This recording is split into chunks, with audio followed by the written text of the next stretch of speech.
Good morning, good afternoon, good evening. Hello, wherever you are. This is ATAC, the Assistive Technology Advocacy Center, coming to you with another webinar. Um, what AT are colleges using now? And we have with us um, two of our favorites, Adam and Brian, to discuss AT in college today. So without further ado, I am going to pass the virtual mic over to them. Welcome, everyone. Thanks very much, Jesse. It's a Thank pleasure to you. be here with Brian. And today we're going to be talking about assistive technology that's used in colleges, but also how do you plan and select technologies that you might need in college. So we're going to be talking about both kinds of situations. And I'm going to share my screen and start the slideshow. Um, Jesse, if you wouldn't mind sharing the link to the shared Google Drive. And if anyone has questions, please send them to the chat. Jesse will try to answer your question on the chat, but if she can't, Jesse, just jump right in and interrupt us. Okay, will do. I'll get those slides. Okay, so today's presentation is funded by the Assistive Technology Advocacy Center of Disability Rights, New Jersey. Thank you, Mike and Jesse. And here's ATAC's website. The next webinar that Brian and I are going to be doing, it will be on Tuesday, March 10th. Uh, it's going to be about using AI to support children and adults with disabilities in school, the community, and the workplace. And here's the registration link to sign up for this webinar. Today's presentation is going to be recorded and it's going to be archived on ATAC's YouTube channel. The link is right here. By the way, there's lots of great archived webinars there, including many of ours. So if you want to search the archives for some good content, check out ATAC's YouTube channel. And ATAC is also providing free access to the ATIA Learning Portal for anyone that lives or works in New Jersey. So this is a great resource. Um, and if you've got to get your CEUs, it's a great way to save some money too. So here's the link to today's documents via QR code or link. And Jesse also put it in the chat. So a little bit about myself. I'm an assistive technology consultant working with children and adults with disabilities, doing evaluations, trainings, ongoing support, professional development, webinars and workshops, modifications and customizations. I do in-person work in northern central New Jersey and New York City and anywhere else remotely. And I work with school districts and then a bunch of alphabet soup agencies, the New Jersey's Voc Rehab Agency, New Jersey's agency serving people with developmental disabilities, the TBI Fund, the New Jersey Commission for the Blind and Visually Impaired, and HIPSIL, which is a Center for Independent Living center in Bergen, Hudson County, New Jersey. Great. I'm Brian Friedlander. Like Adam, I do evaluations, training, webinars, and now I'm pretty much providing my services remotely. So if anyone is interested, if Adam moves to the next slide, both Adam and I, we do provide for some free, like 15-minute consultations to families, schools who are just have questions or inquiring about assistive technology services. So we're glad to help you out and provide you with an opportunity to ask questions. Um, a big part of using or finding the right assistive technology is being able to try it out. And ATAC funds an assistive technology lending center, which is housed at Advancing Opportunities.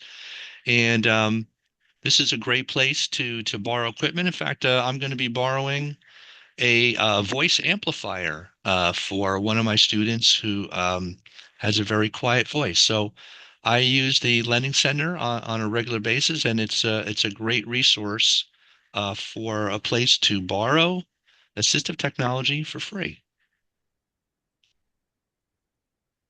So we're going to start off with a little bit of a Menti poll just to find out who you are with regard to assistive technology. If you wouldn't mind taking a minute to scan the QR code, go to the online Menti poll and go to page 3, and just tell us a little bit about who you are.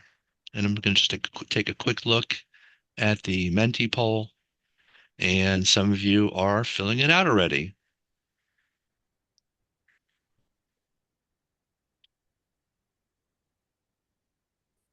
Let's see. Some folks work in community organizations. We have some teachers and other school personnel. We've got some family members, etc. So if you would be so kind to go there and fill it out, it just gives us an idea of who we have in the audience today. Is it in the chat, Adam? Um, no, but I I can can put that in the chat. click on it. Yeah. I will put that in the chat. Thank you. Chat.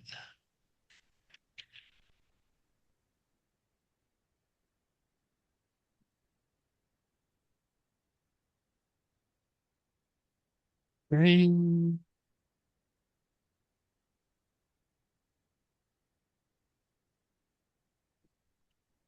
Okay, that should be in the chat now.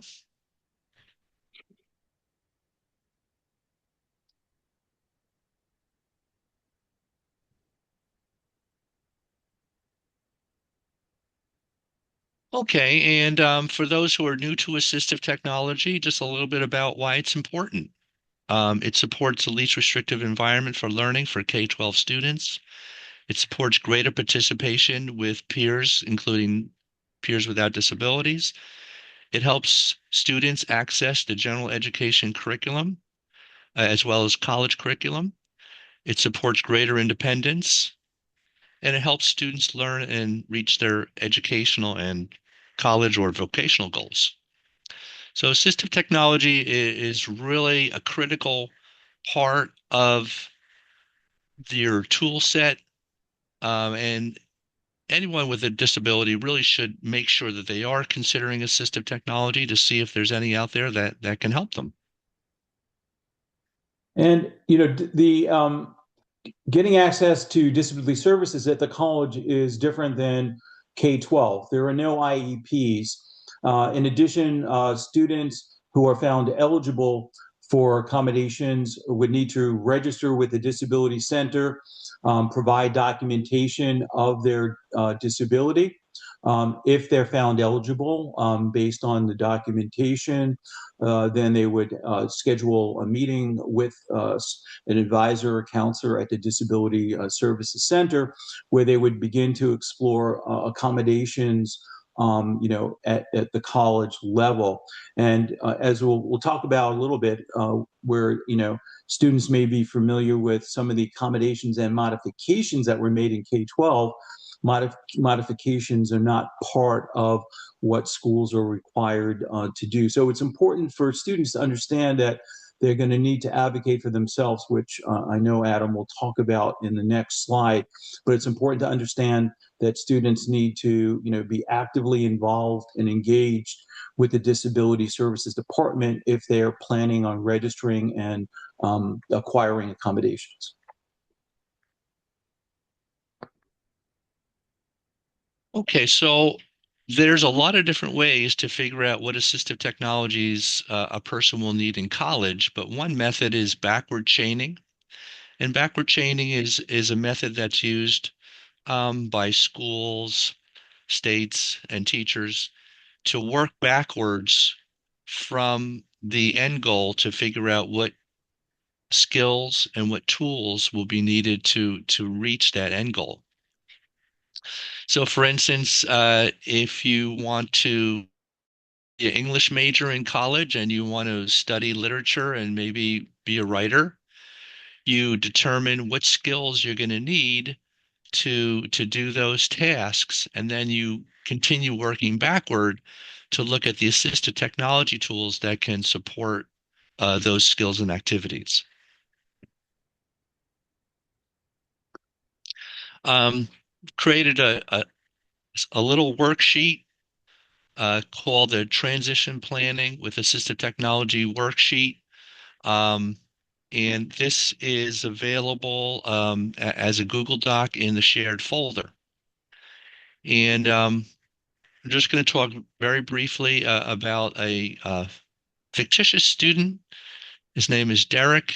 Just going to bring up his case study real quick, and we're going to talk about him, and we're going to just fill out real briefly his TSA checklist.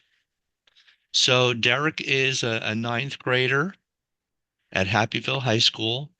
He enjoys singing, performing in plays, watching the History Channel, and relaxing with friends.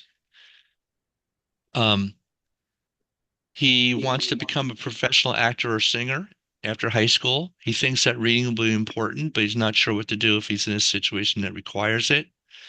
He has a lot of difficulty with reading, especially textbooks on subjects he doesn't like. He does not read for pleasure because he has difficulty remembering what he has read and thinks that it's boring. So if we looked at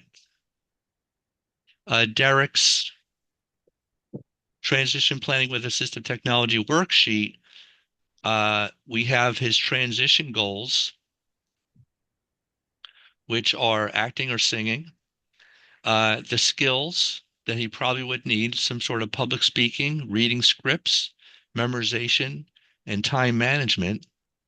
And I know that some of you may have limited experience with assistive technologies, but let's try to come up with some suggestions of things that Derek could consider, assistive technology tools that he could consider for each of these skills.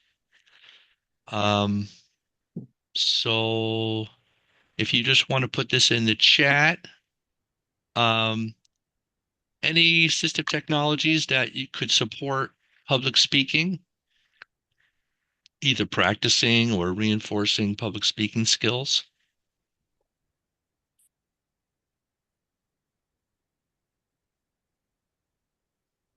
Coach in in PowerPoint. in Okay. Whoops. That's my read and write for Google. Talking. Okay. Genio. Present. Okay. Text to speech.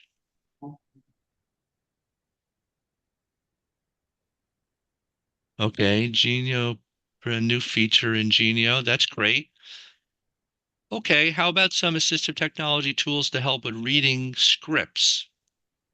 Say for a play or a movie or something that Derek is going to be acting in.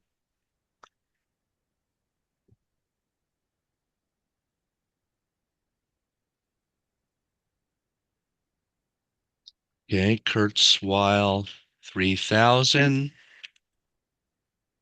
immersive reader.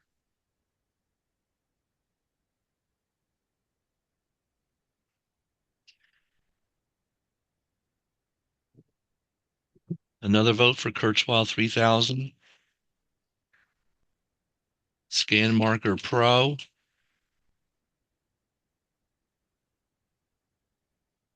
Okay. Read aloud in Word. Okay, great. Now, how about some AT tools for supporting memorization? Any ideas there? Memorization. Hmm.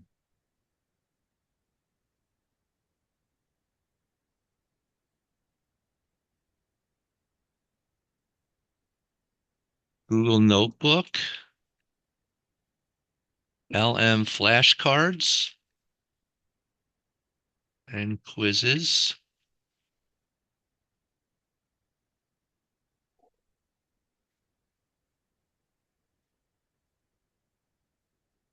Has anyone seen the Quizlet AI tools?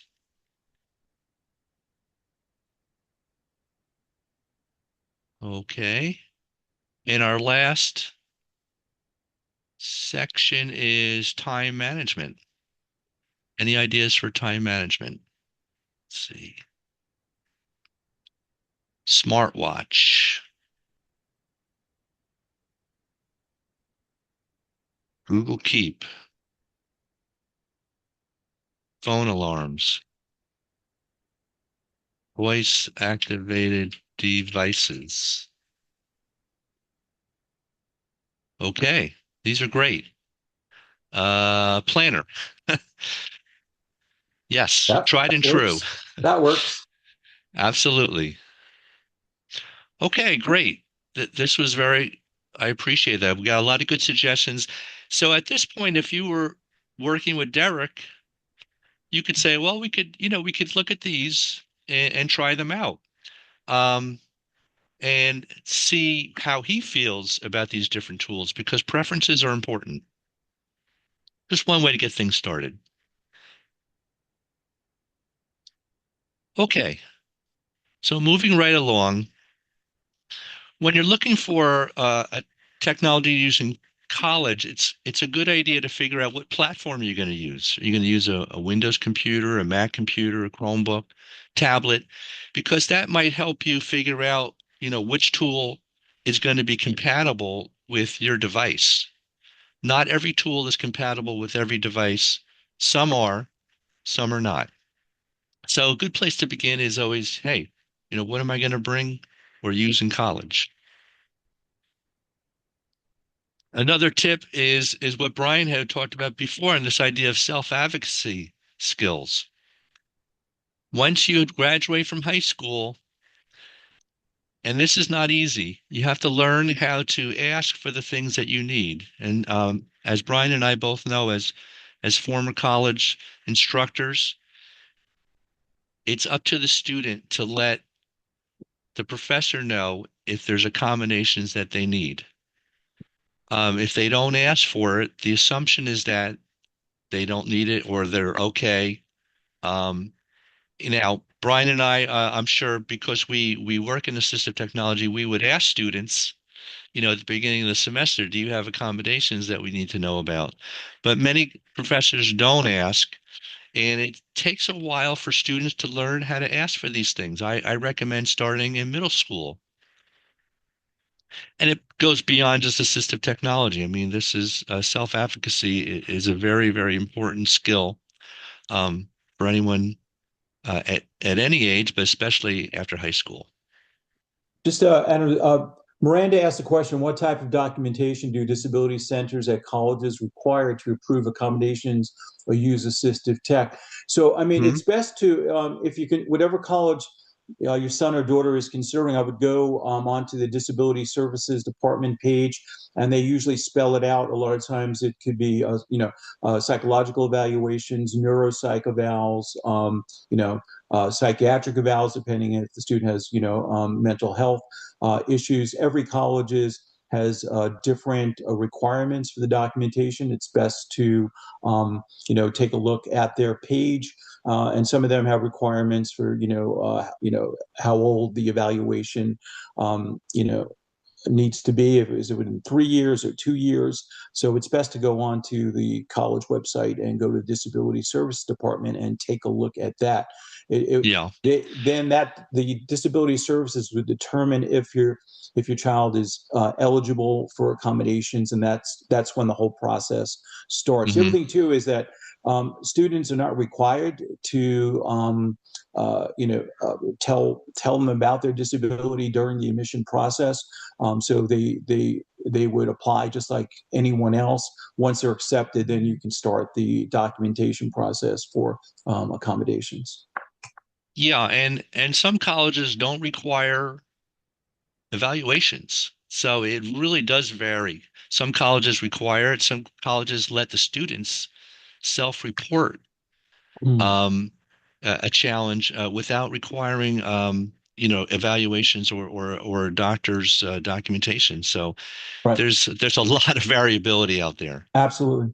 We put the slide together just to think about different sort of a framework. And when you're talking to students moving on to college, I mean, a lot of students, I know even myself, when I transitioned from high school to college, I couldn't believe what the reading load was going to be like. And so it's important for them to consider the reading load, and also the amount of studying and writing that's required in each of the courses, especially for those that are studying liberal arts. The amount of reading and writing and studying is going to be huge. And of course, probably one of the most challenging aspects for a lot of students we work with who have both learning challenges. Many of them also have executive functioning challenges. And so time management is going to be key. This is the first time maybe that they're on their own and they have to manage, their academic work, their studying time, washing their clothes, social.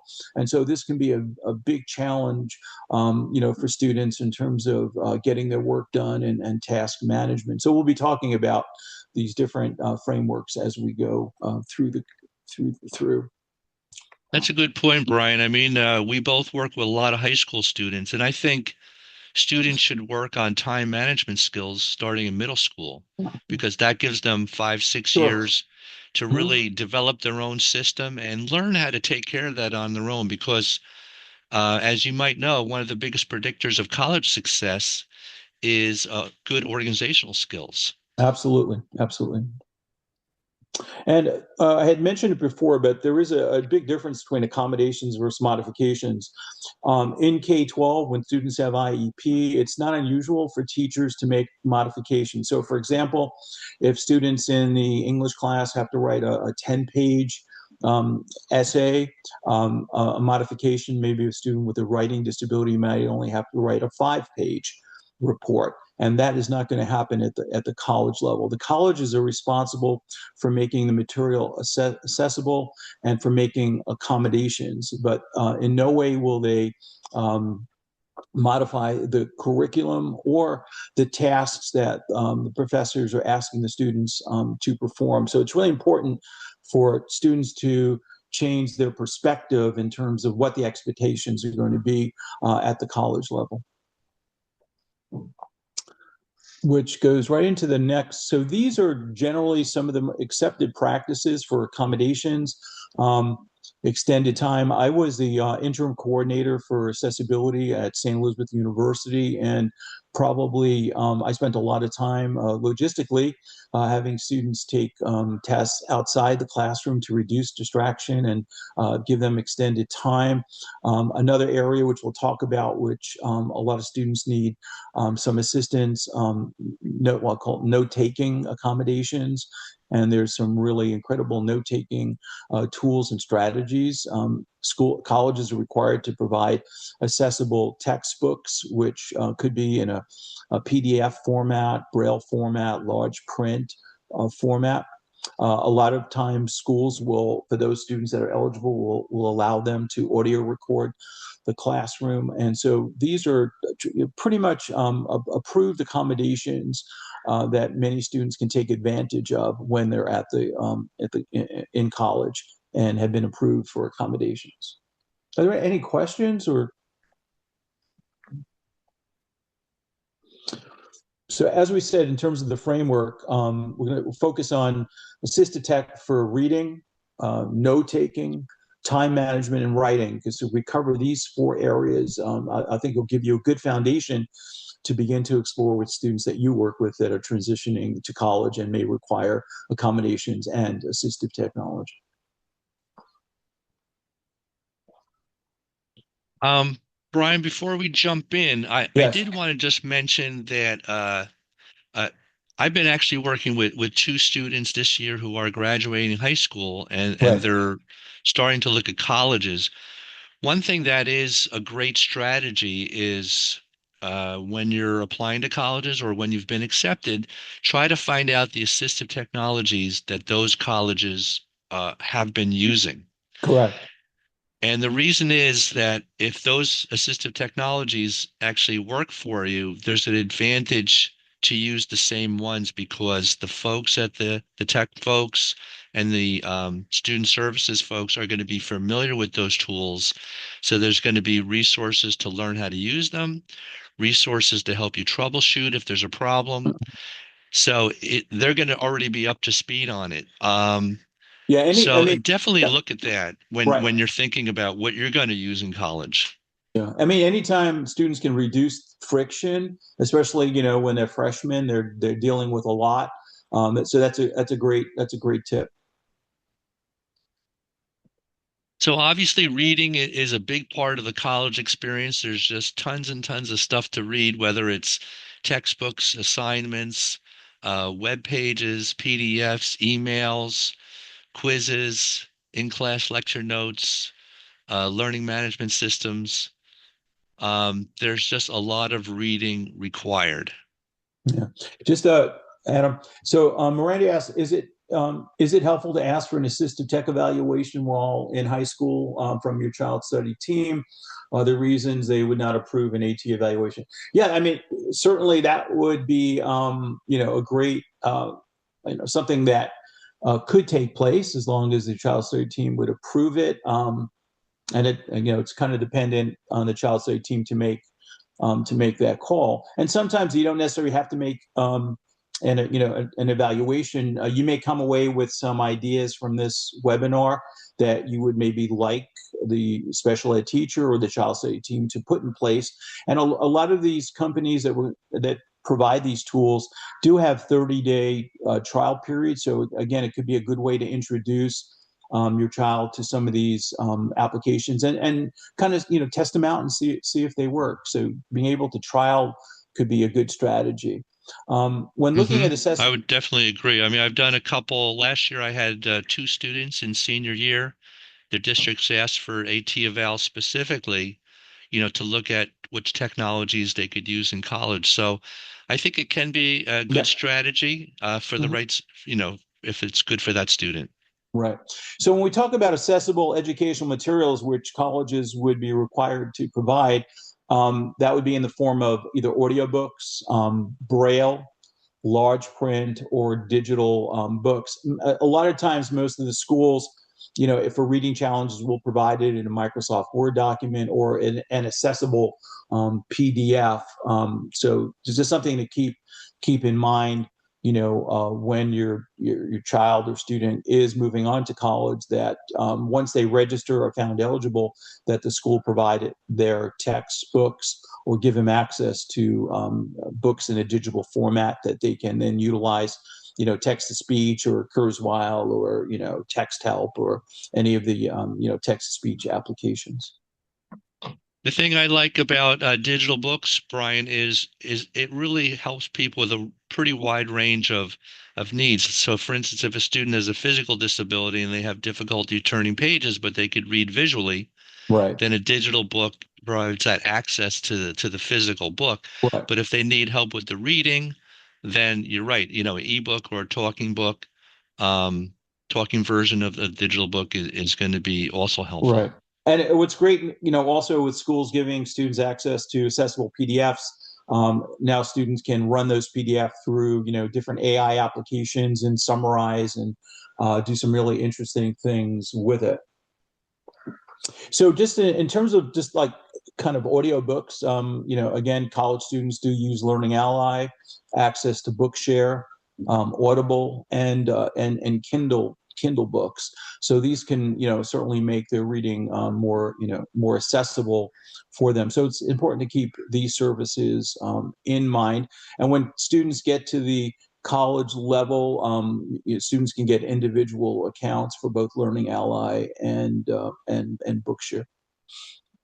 One thing I'd like to mention about Bookshare, Brian, is that they have access to the NIMAC, which is the Right. National Instructional Materials Access Center. database. Yes. So if you know what textbooks you're going to need, the next semester, and they're not on Bookshare, you can request that those textbooks be added to Yeah. Bookshare, and that's completely free. Yeah, and another point I recommend is that once your child or student knows where they're going, the colleges are required to have the know what textbooks they're using in the fall. It would be a good practice for the students to say if they're taking like Introduction to Psychology, what textbooks are they using, and then find out which services they could avail, a digital version of that. So again, if you can do that late spring, and Ron had mentioned, and this is something that I talk about a lot, is that it's really important for students who have learning challenges to try to get up to speed and become familiar with the assistive tech, because so much is happening when they land on campus in the fall. So if they can gain some mastery of these tools beforehand, they'll be ahead of the eight ball when they get on campus. So Ron, thanks a lot for that tip. Really important. That's a good point. And sometimes that can happen the summer before Yep. college. Now, another thing about requesting textbooks, it's important to use the ISBN number of that textbook so you get the Mm-hmm. exact correct version. So just make sure you have that number. It's either, was it 16 or 13 digits Yeah. or 10? I forget. Um, and that'll make sure you have the exact right version of that textbook. So while not exactly a traditional assistive technology, I've been playing around a lot with Google Notebook LM, and this is a really exciting tool because it allows students to basically modify, change the information, do studying. I mean, so for example, if students do really well with taking concepts, you can create an infographic, you can create a Google slide presentation, a video. You can even test your knowledge through flashcards and quizzes, and create study guides with by basically dropping in. For example, students can drop in their notes from their classroom, or if they get PDFs from the teachers or transcripts of their lectures, and they can create their own database. And then Google Notebook LM can utilize the services to create all kinds of new material, and could be a great learning platform for students. Ryan, this looks like the ultimate UDL tool It really is, because you absolutely. provide it in so many different, in Right. flexible format. Yeah, because you can also, for example, you can say create the presentation at a, I'll say fifth grade level, or make the concepts, simplify the concepts in this Mhm. in these notes. And what's nice is you're limiting the content just with the articles and publications that you're putting in. It's not going out to the internet, so there's no chance it can hallucinate. So it's really quite refined. Hi, Joan. Thanks a lot. Joan Green is here. Says Notebook LM is my absolute favorite AI tool for college students. Yeah, I second that. It's exciting, very exciting. Now, Brian, is that a free tool or is that a subscription? Yeah, part of it is free. If you pay the pro, you get more access to number of documents, but the free model would be enough for students to get started, and for teachers or parents to begin to explore the functionality in this. I mean, it really is a really incredible tool for learning. Okay. Okay, now I know many of you who've seen our webinars before are probably sick of hearing us talk about read and write for Google Chrome, but the reason I did bring it up is it is used a lot at the K-12 level, and it's been interesting to see over the last couple of years that it's making its way up to the college world. Um, a lot of colleges were and still use Kurzweil 3000 for reading and writing support, but I think more and more are migrating over to the read and write for Google Chrome environment. And in terms of reading tools, it has a text-to-speech tool, a hover speech tool, a simplified page tool, which is really nice for busy websites to strip out the videos and ads. A screen mask tool is well, let me just show you a couple of them. I've got an article about the jet stream. The screen mask tool is a tool that not a lot of folks have seen. It's a virtual reading guide So if you like to read visually off the screen, but you have difficulty keeping your place, the screen mask tool can be helpful. And you Um, could the hu- also, yeah, you could also use that with the text to speech if that's helpful as well. So you can use both of them together if you needed to. right, right. Also, I've been encountering a lot of students who have difficulty highlighting text. So if you use the hover speech tool, it becomes a magic cursor that you just put over your text, no highlighting required,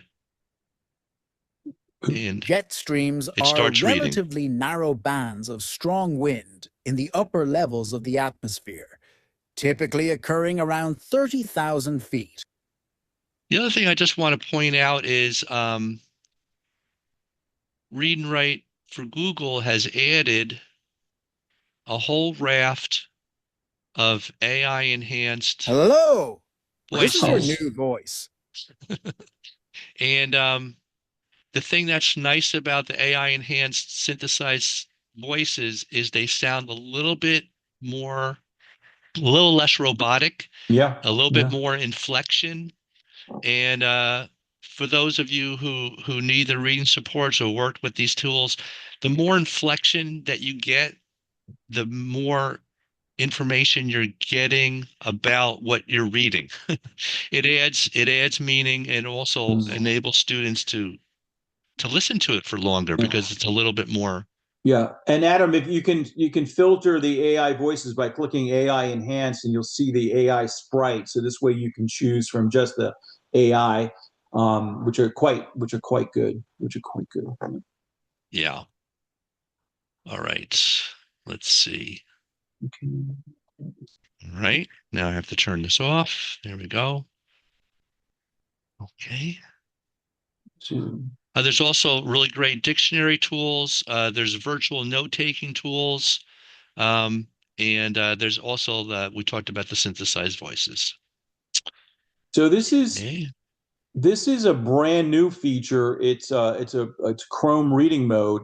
So it now includes text to speech, a split screen to help students reduce distractions. You can also change the sizing of the spacing between lines and text. It also highlights the text, changing speeds, and also uses the AI voices. And this is built into the latest update in the Chrome browser. Sometimes it's kind of hidden. Adam, could you just go into the browser and just show them where that is? If you go to the three dots, pick a, Mm-hmm. you can Yep. go to the I'm three just going to dots close. Mm-hmm. Yep. and then go into tools, right? Yeah, more tools. And you'll see it says reading mode. And when you click on that, it's going to split the screen. And you can move that left-hand side over if you want, but you highlight the text on the left-hand side, and then you can see you have all your tools up on the top right, the text to speech, the speed. You can change the voice, highlighting, and change the text. So that's built in. So it gives students, easy access to some of the tools that they might need in a less distracting environment. Great. So you might find that helpful right out of the box. I like the visual tools too. I see that.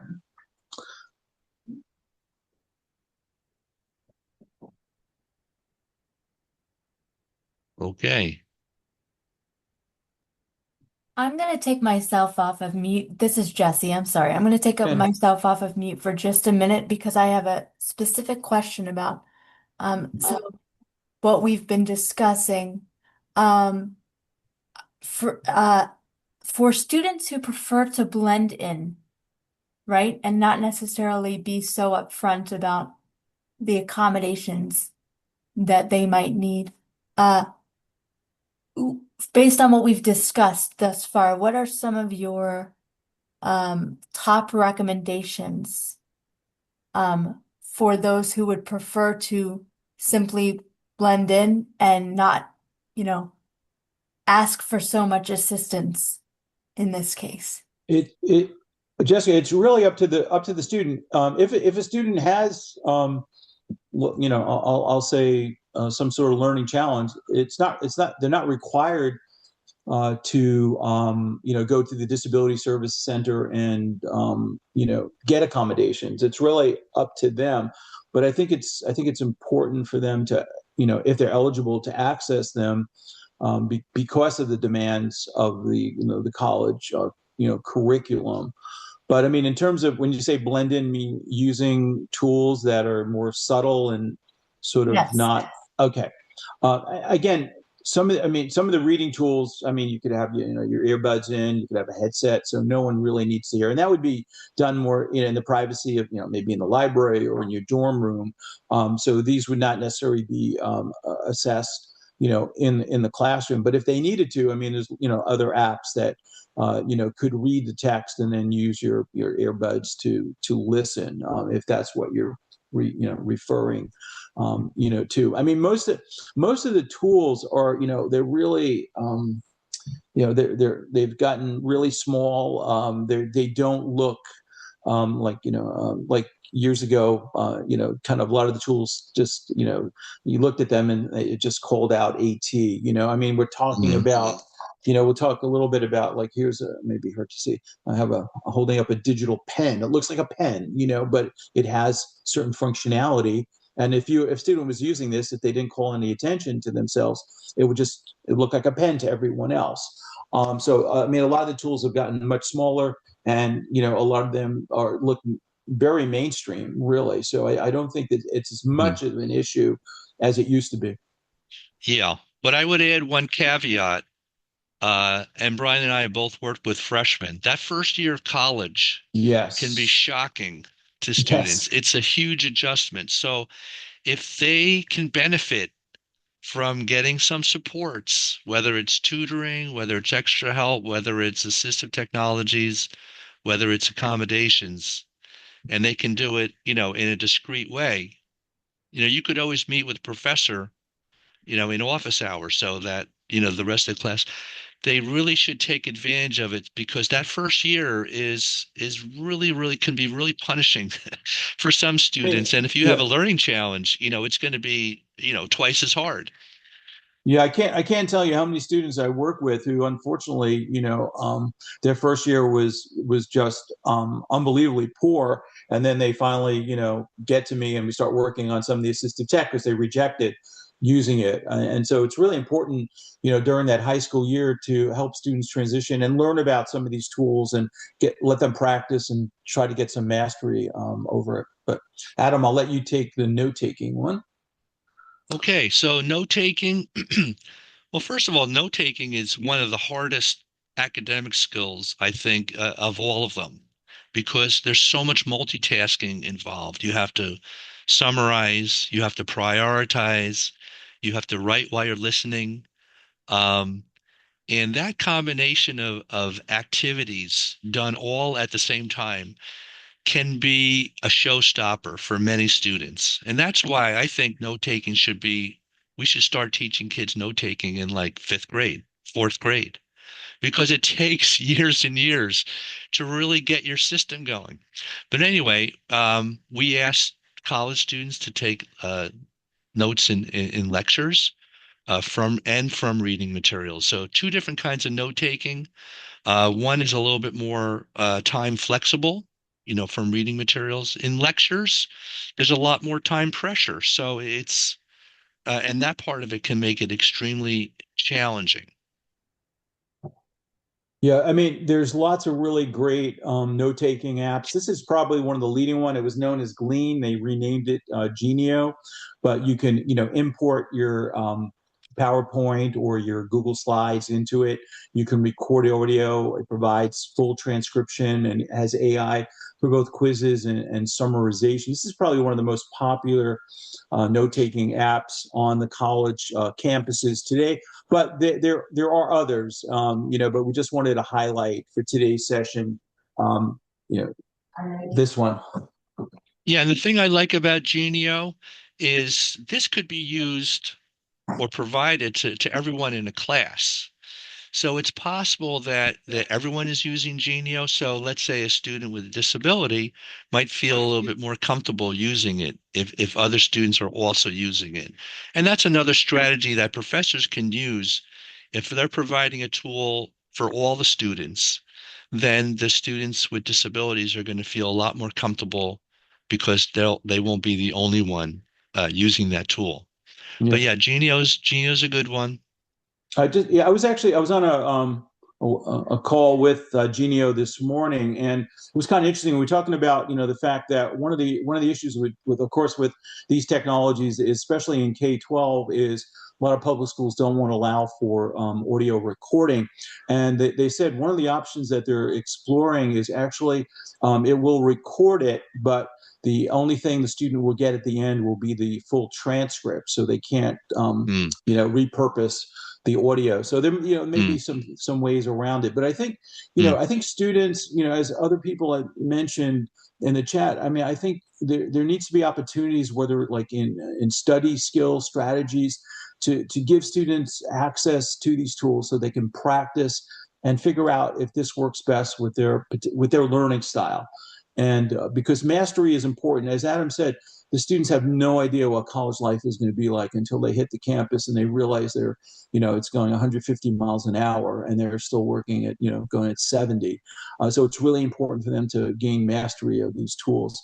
So we're just going to play like a minute and a half video for those of you that may not be as familiar with it. Keeping up in class can be tough. You've got to strike a delicate balance between paying attention to what's being said and writing notes at the same time. Can you hear that? Yes. Mm-hmm. Yeah. It can be overwhelming to say the least, and can ultimately distract you from learning effectively. Genio Notes makes it easy to take meaningful notes while ensuring nothing is missed from class. So how does it work? It all starts by recording your class, whether in person or remote. Genio Notes captures your slides while you keep track of your thoughts as you listen with time-stamped notes.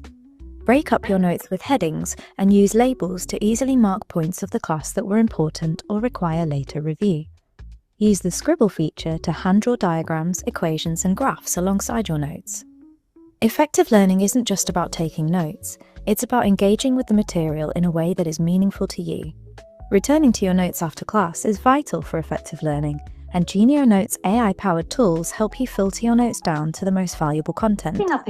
Outline condenses your class down to the core themes, making it effortless to find key information. Generate quizzes based on your class content with our AI-powered tool QuizMe, and actively engage in encoding what you've learned. Structure your study time with Focus Timer, setting a deadline and getting statistics for each study session. Genio Notes is full of features to enhance learning for everyone. From real-time text captions to audio cleanup tools, class collections, and centralized task lists. But don't let that overwhelm you. Start with the basics and watch how quickly your learning experience improves. When you're ready, access our extensive resources to learn more about how Genio Notes can take your learning to the next level. That just gives you a kind of quick overview. Ron had mentioned in the chat some other alternatives could be Jamworks. There's also Messenger Pigeon, Otter AI, and Captioned. So there are lots of these kinds of tools. And again, giving students opportunity to kind of play around with them, see what works best for them is really really important in terms of looking at the features that are built into the various applications. Yeah, including some of the medium text solutions. I mean, using a digital voice recorder, you know, can still work. Yeah. Yeah. Um, Yeah. so Mhm. there are a range of note-taking supports from high to medium tech for sure. We're not gonna talk about it today, but there's a number of audio recorders on the market. Like I actually have a slide, Claude, which we'll talk about a little bit. Many of you may be familiar with the LiveScribe pens. They just came out with a new pen called the LiveScribe Ink INQ pen.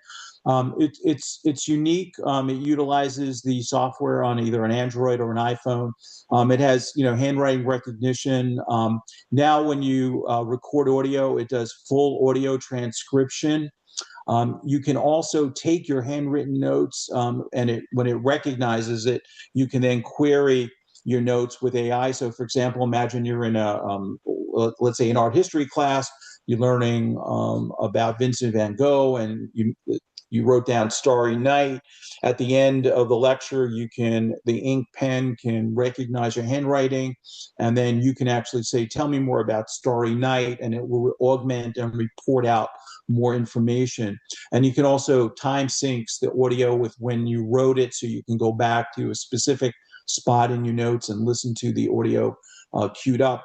And then you also can tag and search your notes. So again, for students that have good handwriting and like taking notes in a physical book with a pen, this can be a really good alternative. And again, Jessica, in terms of what you said, this looks like a pen and a notebook, and that's all you need. So it doesn't look anything different than what other students would be using, in the classroom. There's no other setup. So that's important. The next slide. So there's a whole range. I'm using Claude Note because it's probably one of the most popular, but there's probably at least a dozen companies that are making, these are called AI recorders. And so they're very small. They're the size of a credit card. They have noise cancellation capabilities. Very the user interface is very easy. You just click the button, you record the lecture. Once it's recorded, it sends the audio to your Android or iPhone over Bluetooth. And what happens is then you get a chance, you hit the transcribe button, and then you get to pick a template depending upon, was this a lecture, was this a meeting, or do you want more, a summary and explanations. And so these are really great tools. And again, a lot of times students say, well, what do I need this compared to, let's say, using my iPhone? Well, you're going to draw down the battery life of your iPhone. And these are lightweight and they have a long battery life. So, you can utilize it throughout the week or the day.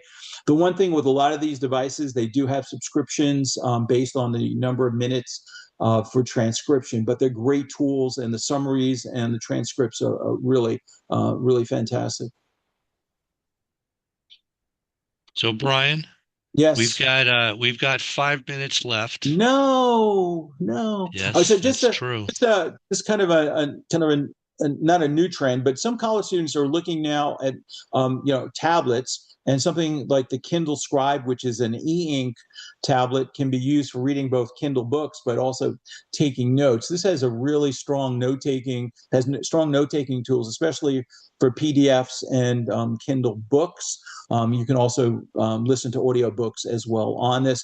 It has a very unique writing experience, and this one is the latest one that has color support as well. So again, interesting device for students that want to go paperless and have a really good reading and writing experience. Should we?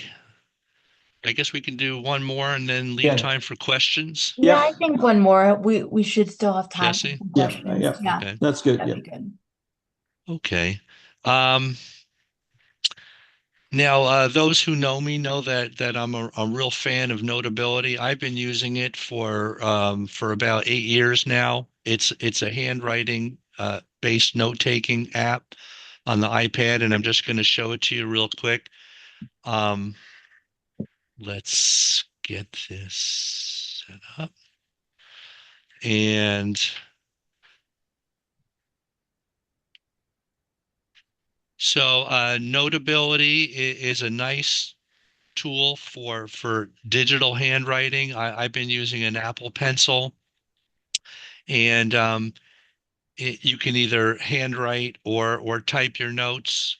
It has a recording feature for real-time transcription and recording. The paid upgrade has something called the Learn Tools, which provides a voice transcription. It'll do handwriting recognition. It'll summarize your notes. You can ask questions of your notes, and it will create quiz questions based on your handwritten notes. You can also insert photos, pictures. You can type your notes if you want to, and it provides a way to organize your notes into folders as well. So the Notability has a lot of nice features, and for those who like to do digital handwriting without having to worry about lots of paper, it'll automatically back up your notes, and you can organize them into folders.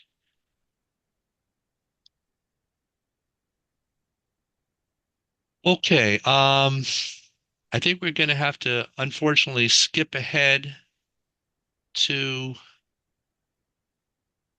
the part where we ask you to go back and complete the Menti poll on page 4, 5, and 6. But also, we're going to open it up to questions. So if you want to turn your microphones on and ask us any questions, we have a little bit of time left today. We do already have one question in the chat about importing and exporting from Google Docs with Notability, and if that's a possibility. Um, Exporting. You can export as a PDF. I'm going to have to look into the importing. If you wouldn't mind sending me an email, I will look into that question for you. Okay, I will make a note of this question and send you an email. Okay. You might get two in case the person who asked the question also sends you the same email, but I'm just Okay. covering all bases. Okay. Thank you.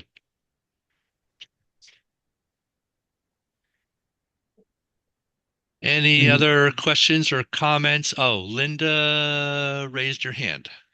Yeah. And I put a question in talking about read write versus Google, the Google extension.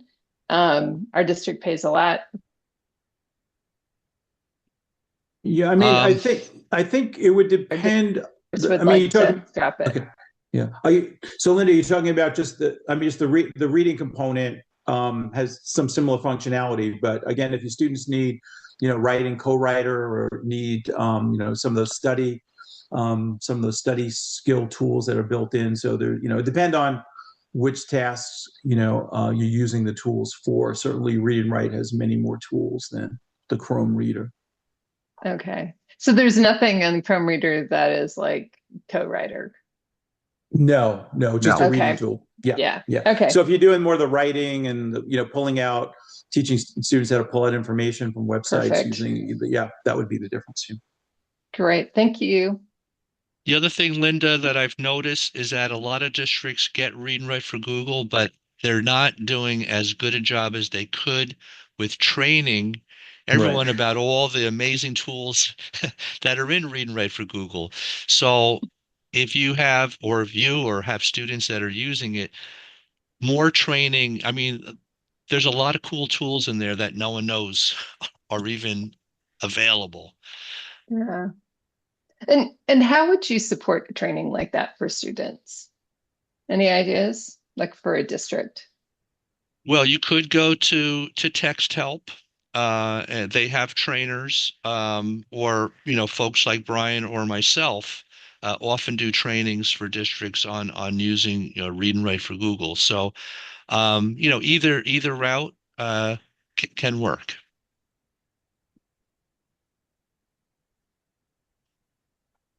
Yeah, and also, I mean, And if you go on YouTube, you find a lot of even the text help or the Everway Everway, yes, Everway channel, and they have they put out a lot of training YouTube videos that you can find really really helpful.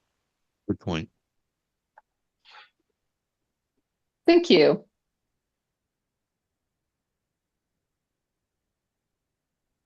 Oh, and Linda, I did just recently create a short video about an introduction to Read and Write for Google, which is on New Jersey Cart's website. If you send me an email, I'll send you the link to that introductory video. Yeah, and you could also, you could actually create your own videos if you wanted to on certain tools by using the Google Notebook LM and the presentation either presentation tool or create videos right within Google Notebook LM. So Joan Green put in the chat a list of some great tutorials for read and write with a link. So if anyone wants to grab that, go ahead. Thanks, Joan.